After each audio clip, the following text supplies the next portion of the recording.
Om Sai Shri Sai Jai Jai Sai Om Shri Sai SATCHARITRA. Chapter 5. In this chapter we cover Baba's return with Chand Patil's marriage party, welcomed and addressed as Sai, contact with other saints, his attire and daily routine, the story of the Padukas, wrestling both with Mohideen and change in life, turning water into oil, the pseudo-guru Jawahar Ali. Return with Chand Patil's marriage party. As hinted in the last chapter, I shall now describe first how Sai Baba returned to Shirdi after his disappearance. There lived in the Aurangabad district, in a village called Dhoop, a well-to-do Mohammedan gentleman by name Chand Patil. While he was making a trip to Aurangabad, he lost his mare. For 2 long months, he made a diligent search but could get no trace of the lost mare. After being disappointed, he returned from Aurangabad with the saddle on his back. After travelling 4 kos and a half, he came on the way to a mango tree under the foot of which sat a fakir, a queer fellow. He had a cap on his head, wore kafni, that is a long robe, and had a satka, that is a short stick, under his arm, and he was preparing to smoke a chillim, that is a pipe. On seeing Chand Patil pass by the way, he called out to him and asked him to have a smoke and to rest a little. The queer fellow or fakir asked him about the saddle. Chand Patil replied that it was of his mare, which was lost some time back. The fakir asked him to make a search near the Nala close by. He went, and the wonder of wonders, he found the mare there. He thought that this fakir was not an ordinary man but an Aveliya. He returned to the fakir with the mare. The chillim was ready for being smoked, but 2 things were wanting: fire to light the pipe and water to wet the chapi, that is a piece of cloth through which smoke is drawn up. The fakir took his prong and thrust it forcibly into the ground, and out came a live ember which he put on the pipe. Then he dashed the satka on the ground from where water began to ooze. The chapi was sweated with that water, then wrung out and wrapped round the pipe. Thus, everything being complete, the fakir smoked the chillim and then gave it also to Chand Patil. On seeing all this, Chand Patil was wonderstruck. He requested the fakir to come to his home and accept his hospitality. Next day, he went to Patil's house and stayed there for some time. Patil was a village officer of Dhoop. His wife's brother's son was to be married, and the bride was from Shirdi. So Patil made preparations to start for Shirdi for the marriage. The fakir also accompanied the marriage party. The marriage went off without any hitch. The parties returned to Dhoop except the fakir, who stayed back in Shirdi and remained there forever. How the fakir got the name Sai. When the marriage party came to Shirdi, it alighted at the foot of a banyan tree in Bhagat Malsapati's field, near Kandhoba's temple. The carts were loosened in the open courtyard of the Kandhoba's temple, and the members of the party descended one by one, and the fakir also got down. Bhagat Malsapati saw the young fakir getting down and accosted him, Ya Sai, means welcome Sai. Others also addressed him as Sai, and thenceforth he became Sai Baba. Contact with other saints. Sai Baba began to stay in the deserted masjid, that is a mosque. One saint named Devidas was living in Shirdi for many years before Baba came there. Baba liked his company. He stayed with him in the Maruti temple in the Chavadi and sometime lived alone. Then came another saint by name Janki Das. Baba spent most of his time in talking with him, or Janki Das went to Baba's residence. So also one Vaishya householder saint from Puntambe by name Gangagir always frequented Shirdi. When he first saw Sai Baba carrying pitchers of water in both hands for watering the garden, he was amazed and said openly, Blessed is Shirdi that it got this precious jewel. This man is carrying water today, but he is not an ordinary fellow. As this land was fortunate and meritorious, it secured this jewel. So also one famous saint by name Anandnath of Yavala Math, that is a monastery, a disciple of Akkalkot Maharaj, came to Shirdi with some people. When he saw Sai Baba, he said openly, "This is a precious diamond in reality. Though he looks like an ordinary man, he is not a gar or an ordinary stone, but a diamond. You will realize this in the near future." Saying this, he returned to Yavala. This was said while Sai Baba was a youngster. Baba's dress and daily routine. In his young days, Sai Baba grew hair on his head, never had his head shaved. He dressed like an athlete. When he went to Rahata, which is 3 miles from Shirdi, he brought with him small plants of marigold, jay and jui, and after cleaning, he planted and watered them. A devotee by name Vaman Tatya supplied him daily with 2 unbaked earthen pictures.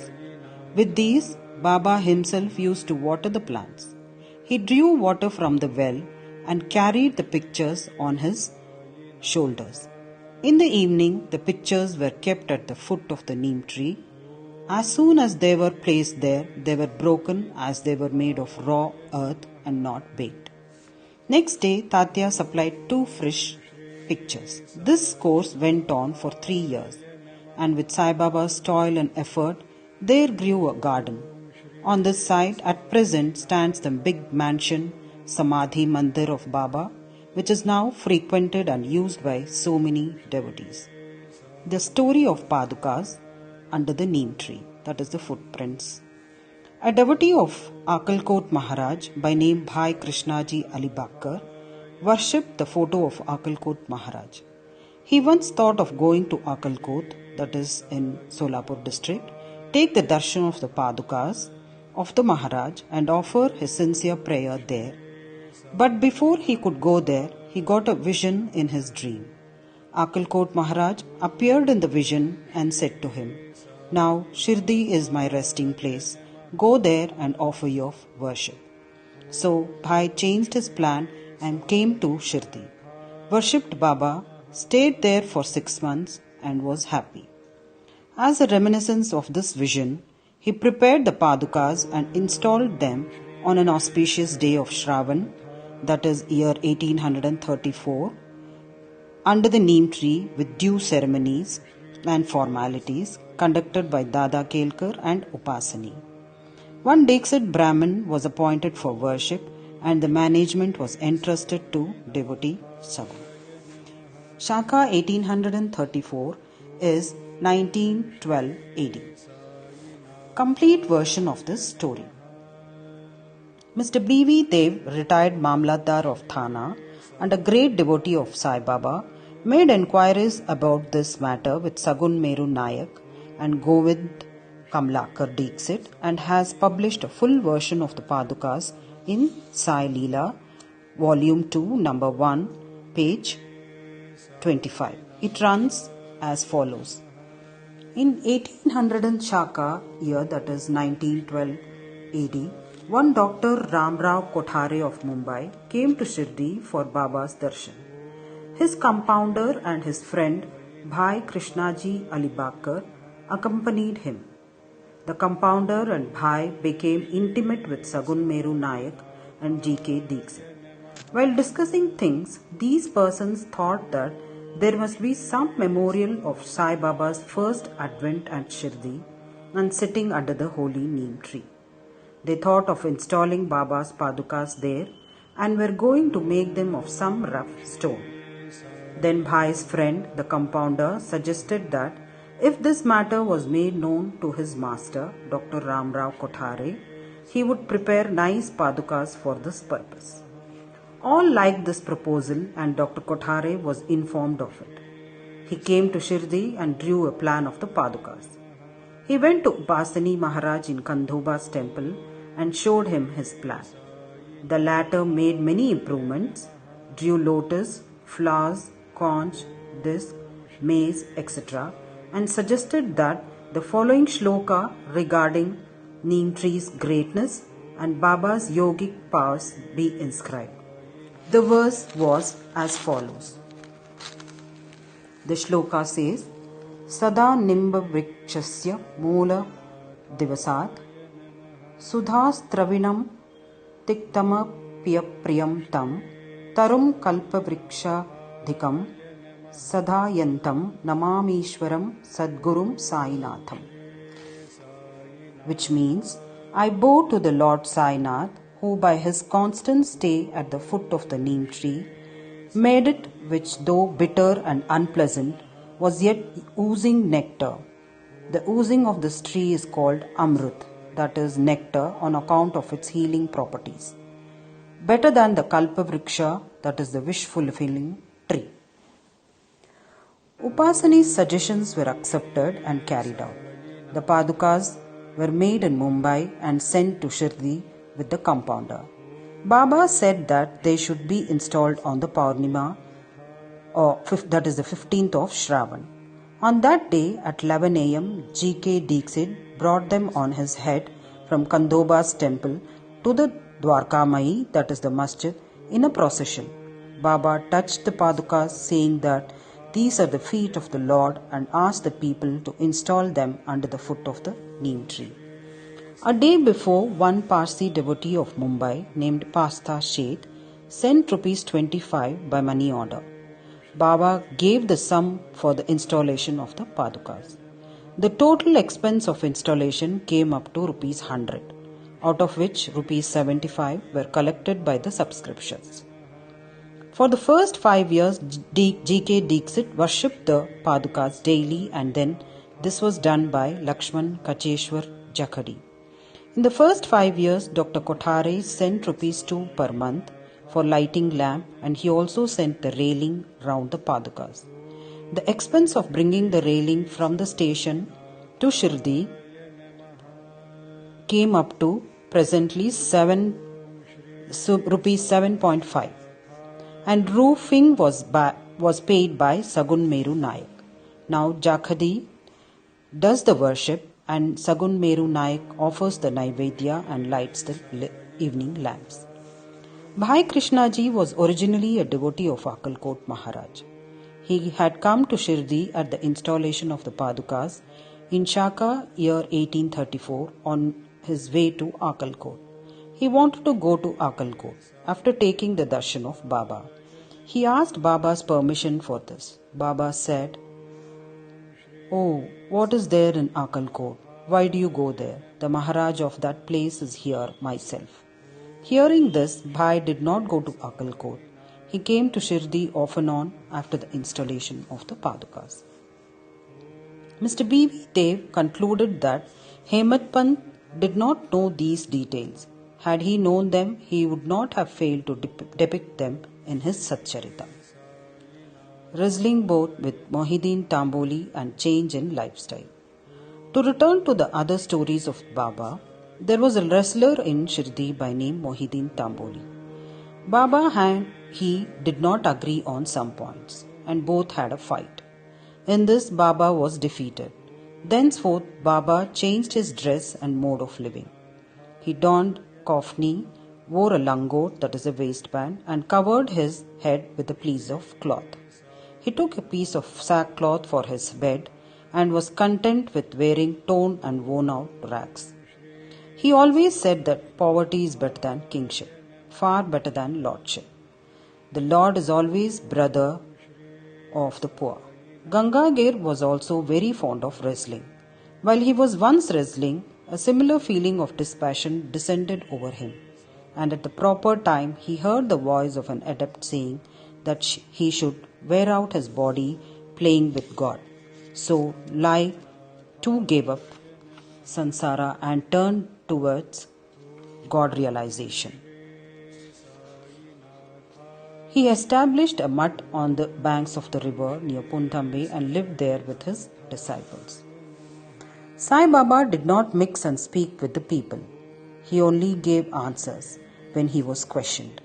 By day, he always sat under the neem tree, sometimes under the shade of a babul tree near the stream at the outskirts of the village. In the afternoon, he used to walk at random and go at times to Neemgaon. There he frequented the house of Bala Sahib Dengle. Baba loved Mr. Bala Sahib. His younger brother, named Nana Sahib, had no son, though he married a second wife.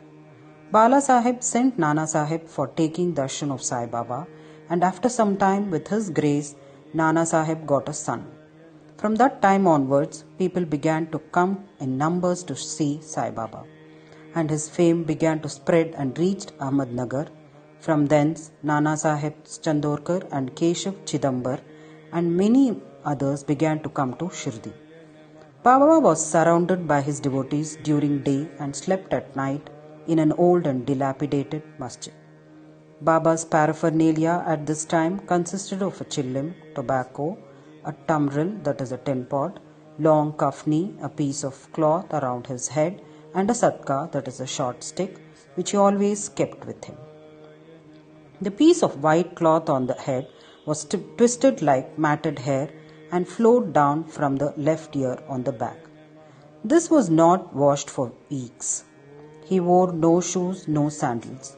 A piece of sackcloth was his seat for most of the day. He wore a kopin, that is a waist cloth band, and for warding off cold, he always sat in the front of a dhuni, a sacred fire, facing south, with his left hand resting on the wooden railing. In that dhuni, he offered an oblation of egoism, desires, and always uttered Allah Malik. God is the sole owner. The masjid in which he sat was only of 2-room dimensions, where all devotees came and saw him. After 1912, there was a change. The old masjid was repaired and a pavement was constructed. Before Baba came to live in this masjid, he lived for a long time in a place called Takia, where with gungru small bells tied on his ankles, Baba danced beautifully and sang with tender love. Turning water into oil. Sai Baba was very fond of lights. He used to borrow oil from shopkeepers and keep lamps burning the whole night in the masjid and temple. This went on for some time. The baniyas who supplied oil gratis once met together and decided not to give him oil. When as usual Baba went to ask for oil, they all gave him a distinct no.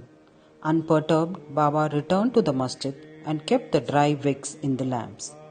The baniyas were watching him with curiosity. Baba took the tumbril, that is the tin pot, which contained very little, a few drops of oil, put water into it and drank it, and then forced it fall into the container. After consecrating the tin pot in this way, he again took the water from the tin pot and filled all the lamps with it and lightened them. To the surprise and dismay of the watching baniyas, the lamps began to burn and kept burning the whole night. The baniyas repented and apologized, and Baba forgave them and asked them to be more truthful in future. The pseudo-guru Jawahar Ali. 5 years after the wrestling bout of the above mentioned, one fakir from Ahmednagar by name Jawahar Ali came to Rahata with his disciple and stayed in Bakhal, that is a spacious room near Veerabhadra temple. The fakir was learned, could repeat the whole Quran and had a sweet tongue. Many religious and devout people of the village came to him and began to respect him. With the help of the people, he started to build an Eidgah, that is a walled enclosure in which Mohammedans pray on Eid day, near the Veerabhadra temple. There was some quarrel about this affair, on account of which Jawahar Ali had to leave Rahata. Then he came to Shirdi and lived in the masjid with Baba. People were captured by his sweet talk and he began to call Baba his disciple. Baba did not object and consented to be his chela. Then both Guru and Chela decided to return to Rahata and live there. The Guru, that is the teacher, never knew his disciple's worth, but the disciple knew the shortcomings of the Guru. Still, he never disrespected him, observing carefully his duties. He even served the master in various ways. They used to come to Shirdi off and on, but their main stay was in Rahata. The loving devotees of Baba in Shirdi did not like that Baba should stay away from them in Rahata. So they went in a deputation to bring Baba back to Shirdi. When they met Baba near the Eidgah and told the purpose for which they came, Baba said to them that the fakir was an angry, ill-tempered fellow. He would not leave him and that they should better go back to Shirdi without him before the fakir returned. While they were thus talking, the fakir turned up and was very angry with them for trying to take away his disciple. There was some hot discussion and altercation, and it was finally decided that both the Guru and Chela should return to Shirdi. And so they returned and lived in Shirdi. But after a few days, the Guru was tested by Devidas and he was found wanting. 12 years before Baba arrived in Shirdi with the marriage party, this Devidas, aged about 10 or 12 years, came to Shirdi and lived in the Maruti temple. Devidas had fine features and brilliant eyes, and he was dispassion incarnate and a dhyani. Many persons, namely Tatya Kote, Kashinath and others regarded him as their guru. They bought Jawahar Ali in his presence, and in the discussion that followed, Jawahar was worsted and fled from Shirdi. He went and stayed in Bijapur and returned after many years to Shirdi and prostrated himself before Sai Baba. The delusion that he was Guru and Sai Baba, his Chela, was cleared away, and he repented. Sai Baba treated him with respect. In this case, Sai Baba showed by his conduct how one should get rid of egoism and do the duties of a disciple to attain the highest end, that is self-realization. This story is told here according to the version given by Malsapati, who is a great devotee of Baba. In the next chapter, Ram Navami festival, the masjid, its former condition and later improvement in it will be described. Bow to Sri Sai, peace be to all. Om Sai Ram.